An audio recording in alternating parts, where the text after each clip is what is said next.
কিছু কিছু মেয়েদের মেকআপ ছাড়াও সুন্দর লাগে, যেমন আমাদের মা। प्यारी माँ मुझको तेरी दुआ चाहिए।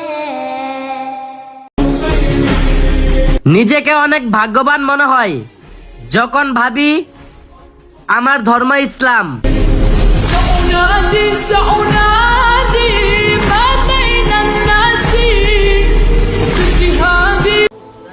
হায়রে দুনিয়া, যে আল্লাহ তোমাকে এই পৃথিবীর আলো দেখালো সে আল্লাহকেই বলে ভুলে গেলে।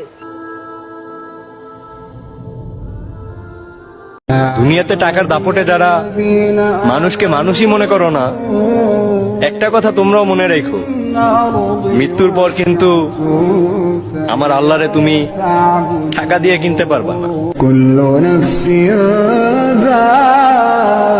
রব যখন বলবে তোর যা দরকার আমি তো দিয়েছিলাম, তোর থাকার জন্য জমিন দরকার আমি তো দিয়েছিলাম, তোর নিঃশ্বাস নেওয়ার জন্য অক্সিজেন দরকার আমি তো সাপ্লাই দিয়েছিলাম, তোর দেহের ক্ষুধা নিবারণের জন্য খাবার দরকার আমি আল্লাহ তো দিয়েছিলাম, আমার জন্য কি আনছস, আমার জন্য কি এনেছো, আমার জন্য তুমি কি আনলা?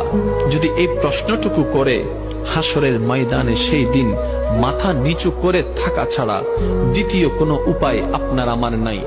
পৃথিবীতে কেউ যদি বলে আমাকে কাকে বেশি ভালোবাসো তুমি, তুমি বলবো আমি প্রাণের চেয়ে দামি আমার মা জননী। আমার আল্লাহ অনেক মায়া কইরা আমার এই কালো চেহারাটা বানাইছে। শুকরিয়া জানাই আল্লাহর উপর যে আমাকে এত সুন্দর করে বানানোর জন্য। পৃথিবীতে কেউ যদি মা তো মাই হয়, 100 টাকা চাইলে 10 টাকা দেয়, একটা রুটি চাইলে 3টা রুটি দেয়। যারা যারা মাকে ভালোবাসো কমেন্ট বক্সে মা লিখে আমার মা জননী। इज्जत और जिल्लत खुदा देती है, बाकी जब कर सकते हैं कर ले।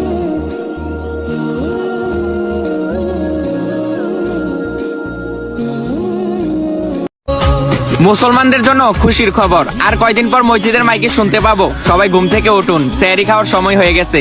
আর এটা সকল মুসলমান ভাই বোনদের জন্য খুশির খবর, এটা শেয়ার করে সবাইকে জানিয়ে দিন। সত্যি করে একটা কথা বলবা, তোমার মায়ের চিকিৎসার জন্য নিজের হাতের ফোনটা বিক্রি করতে পারবা? সবার আগে আমি আমার আম্মা